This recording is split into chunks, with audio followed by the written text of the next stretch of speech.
handle your 9 to 5 with all the you got going on?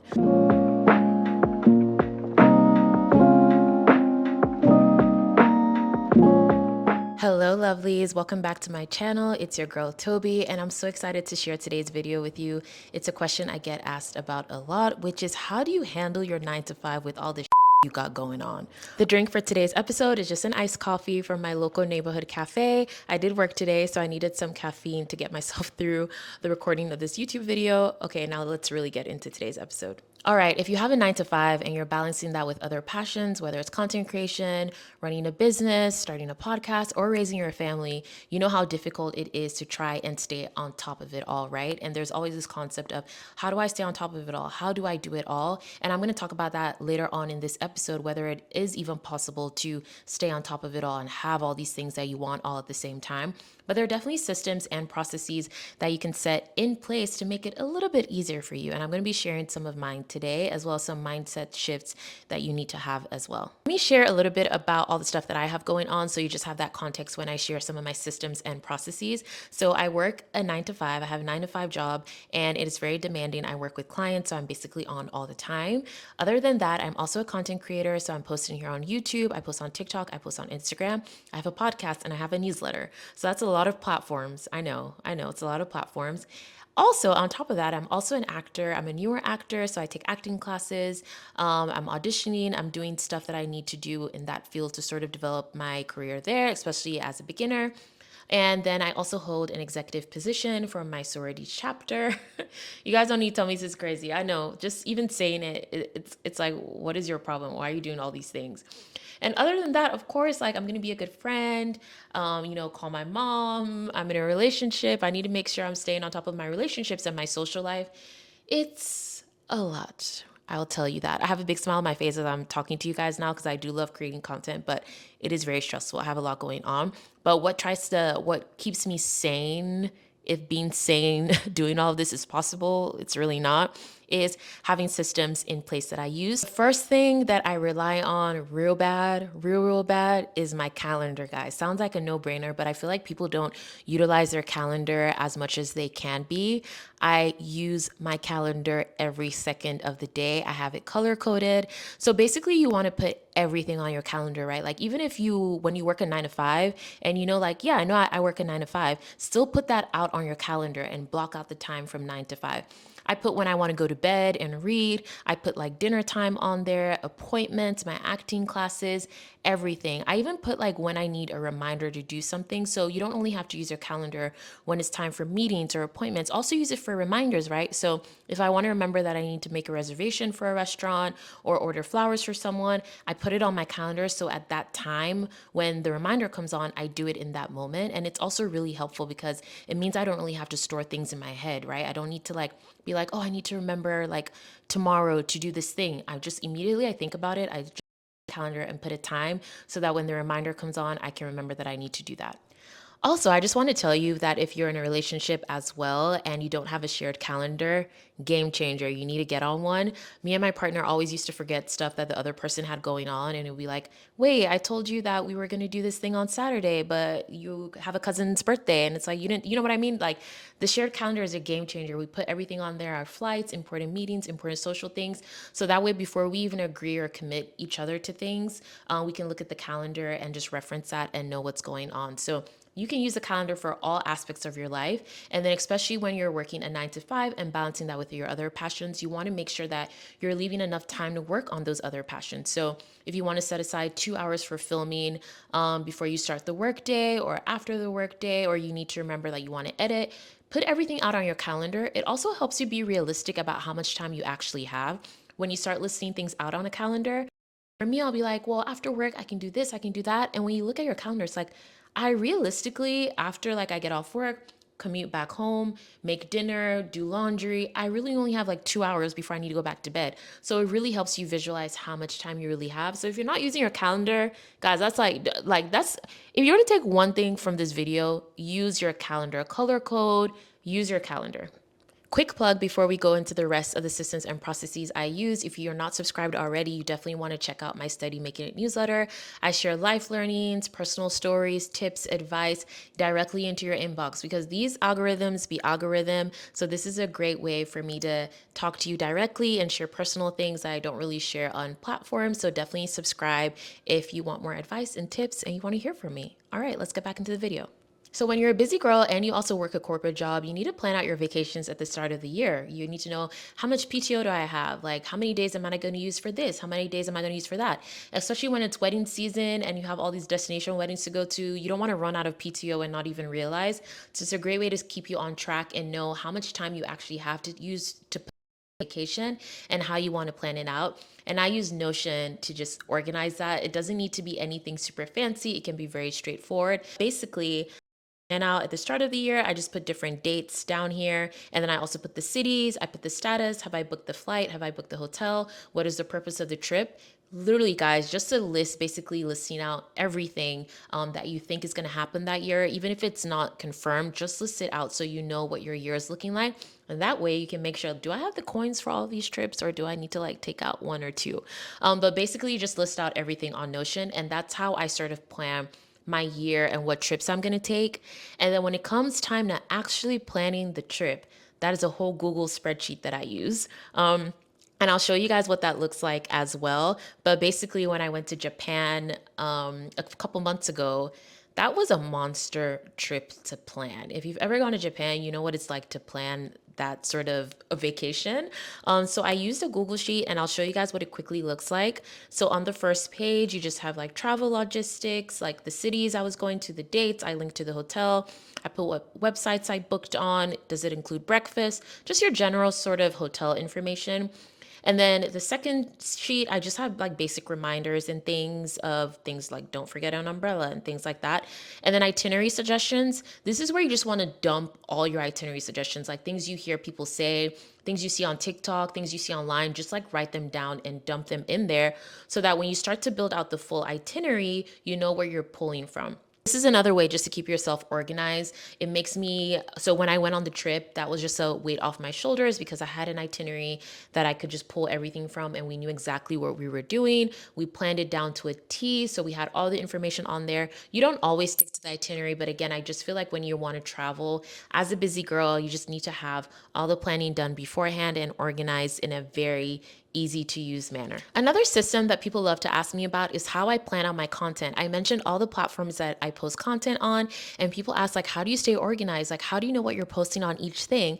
And the answer is a content calendar. And I use this on Notion as well. And I basically plan out what I'm going to post on each day, what platform it's going on. Is it going on TikTok? Is it going on YouTube, IG Reels? Is it going on all of them? I put sort of what the content is. It a fashion? Is it career? Like I put like what I'm going to be talking about in that piece of content. And then I also organize it on a calendar just so I can see the status. Like, is it in the filming queue, which means I need to film it? Do I need to edit it? Has it already been edited? Do I need to now schedule it? And when has it been published? So I really recommend using a content calendar on Notion just to stay organized.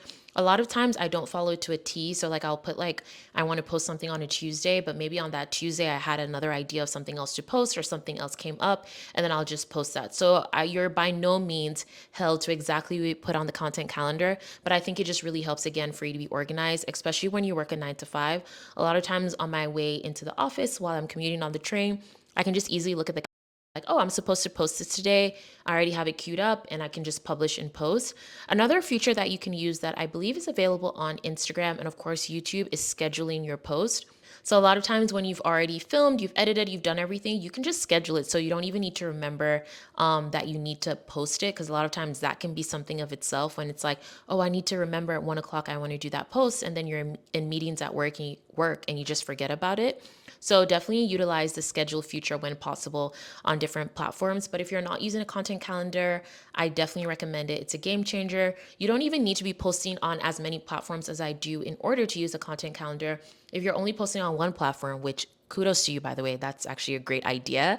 Definitely still use a content calendar because it just helps you know what you have in the pipeline, what you need to film, and it gives you an idea of what your content's going to look like for that week or that month. Okay, now that I've shown you some of the systems and processes that I have in place to stay on top of it all, I want to talk about some of the mindset shifts and just things you need to keep in mind when you're balancing a 9 to 5 with other passions. The first thing is that you are going to be dropping the ball in another area of your life. So whether it's, for example, I'll give you something superficial. For me, I have not had time to get my hair done. I don't know when last I went to go get a pedicure. I just don't have the time for a lot of the personal sort of self-care things that I used to do, which I know isn't great. But when you're working again, you're working full time and then you're doing content and you're doing other things that you have going on, you do not have even 30 minutes to spare towards something else. So whether that's like not being able to get your hair done, when you want to, or for me, like even responding to text, I used to be a great person to text back because I respond very quickly. But now it's like days and I'm like, oh my God, I'm so sorry I didn't get back to you. So you're going to be dropping the ball somewhere else. Dropping the ball could also apply to the other passions that you have going on. So when you're working 9 to 5, that's your main focus, right? Like don't let anything come in the way of your 9 to 5 because that's how you're getting paid. That's how you're paying bills. But then when you have other passions, they can sort of start competing with each other because if you're spending a lot of time focusing on YouTube, your Instagram content is probably not where it could be. If you're spending a lot of time like focusing on acting, your content's not going to be where it needs to be. So you're going to be dropping the ball in one area or the other. For me, my focus a lot has been on content creation and also on acting. So my podcast that I launched like 4 years ago, I think I only have like 20 episodes in like 4 years, 21 episodes in 4 years, just because I don't have the time to dedicate to it as much as I need to, honestly. So that's just something you have to accept because a lot of times I feel like we feel bad or guilty when it's like, we're dropping the ball, we're not doing this, but girl, you have too much going on. That's just the truth. And I always remember this quote that says, you can do it all, but not at the same time. You can't do it all at the same time. I'm sorry, you can't. My advice for you that I need to take myself is to really hone in on what you want to focus on. My word for the year is actually focus because it's something that I really struggle with.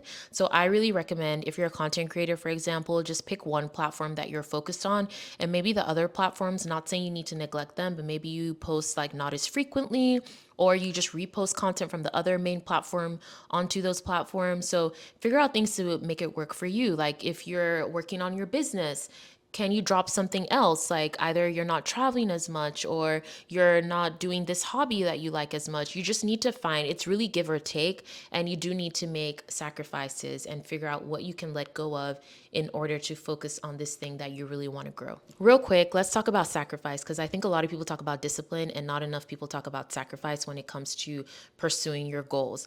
I had an amazing guest on my podcast. If you've not listened, please go listen to that episode 21. I talked to Amanda, who is the founder of the Rules of 30, and she really talked to me about what it takes to grow a platform or to pursue your goals. Her Instagram community now is over 130,000, I believe. And she talked about how, like, she told her friends, for example, like, I'm not going to travel this year. I need to focus on growing my platform. That is sacrifice. For me as a traveler, I'm like, you're not going to travel this year? Like, I don't know if I can do that. But sacrifice because she also works a full-time job. So it's like, if I work a full-time job, I only have so many hours. Am I going to take from those hours to like just like be social all the time or travel all the time? And she's like, no, like I'm going to focus on this stage I'm in right now, which is really putting my head down and growing my community. And that's what I mean by sacrifice. And for me, the weekends, I don't know when last I had a weekend where I didn't do anything. I'm always doing something towards like content creation or podcast or acting or things like that. And to me, that's sacrifice because it's like, I really just want to watch TV and lay down on the couch, but I need to actually work on this thing. So think about areas of your life where maybe you haven't put enough sacrifice and think about what can I sacrifice? If you already saw your friends earlier in the week, do you really need to go for that second dinner that same week? Like maybe you could be editing your video, maybe you can be submitting on audition, maybe you can be working on your business. You do need to, everything's about sacrifice, guys. You do need to make that sacrifice in order to pursue your passions. And I say this again, especially because you're working a full-time job and you just don't have enough hours. 9 to 5, 5 hours a day, that's already 40 hours a week. And then when you count sleep, eating, laundry, cleaning your apartment or whatever, you don't have that many hours left. So you need to be like, you know what, maybe I shouldn't go on that trip because that's time that I could be working on my business. So think about areas that you want to sacrifice. It's not fun. It's never fun. That's why it's called a sacrifice. But I'm sure if you think deep down in your heart of hearts, you know that you're not sacrificing enough, and maybe there are little areas that you can pull from to sacrifice. So yeah, let's talk more about sacrificing and not just discipline. I feel like we all could sacrifice just a little bit more, but it's all in service of our dreams and our goals. So I know I just talked about sacrifice and maybe not doing so many fun things because you want to work on your goals, but guys, I really want to talk and emphasize that nothing is more important than your health and your well-being. Stress is very detrimental to our bodies, it is detrimental to our minds, and you want to make sure that you're always keeping your personal well-being and your physical well-being at the forefront of any goal or dream or anything that you have going on. Do not work yourself to death. So if you've had like a long, tough week at work and you know that you need that 1 hour walk just to clear your mind, I am not saying that you should forego your walk and go edit a video or go do whatever. That comes first. If you really need some time with your girls, like you just want to hang out with them, you need to talk to them, please go out and have fun. That is not what I mean when it comes to sacrifice. Do not sacrifice your personal well-being, your mental health, your physical well-being ever. And that brings me just like my final point in all of this is it is a lot. I do want to verbalize that it is a lot to handle your 9 to 5 with your other passions going on. I, to be very transparent with you, struggle with it a lot. Sometimes people say like, I don't know how you do it all. And I'm like, I am not doing it all. Just because I'm coming here on camera and I have my lip gloss on and everything does not mean that I am handling it very well. I think we're all coping as much as we can. It is a struggle. Every day is a struggle. So I just want to be real with y'all and transparent and let you know that if it looks like anyone sort of handles things well, it's like, oh my gosh, she has so much going on. How does she like handle it so well? I promise you they're probably not handling it like very as much as well as you think they are. It's all give and take, it's all discipline and sacrifice, and it's a lot of days of just being like, I am tired, I am so tired, but you just think about your dreams and passions and want to keep going. Again, don't get too stressed out. Think about your physical, mental well-being and all of that. That is the most important thing. There's nothing wrong with taking a break. There's nothing wrong with, you know what, I cannot post this week. I am exhausted. I need to focus on other things. I'm just tired. I just want to watch TV. No shame in that. So I just had to end this video saying that, like, take yourself first. That is the most important thing. And yeah, that's all I have to say. Okay, lovely. So I just worked a full 9 to 5. I just recorded this video and now I got to run to my acting class. So just giving you guys insight into balancing it all, right? Or trying to balance it all. But I really hope you guys enjoyed this video. Please let me know in the comments how you guys balance your 9 to 5 with all the other stuff you got going on. Please let me know if there are any topics you want me to discuss in future videos. I'm always taking suggestions. And thank you so much for watching. Thank you so much for being here, and I'll see you next time.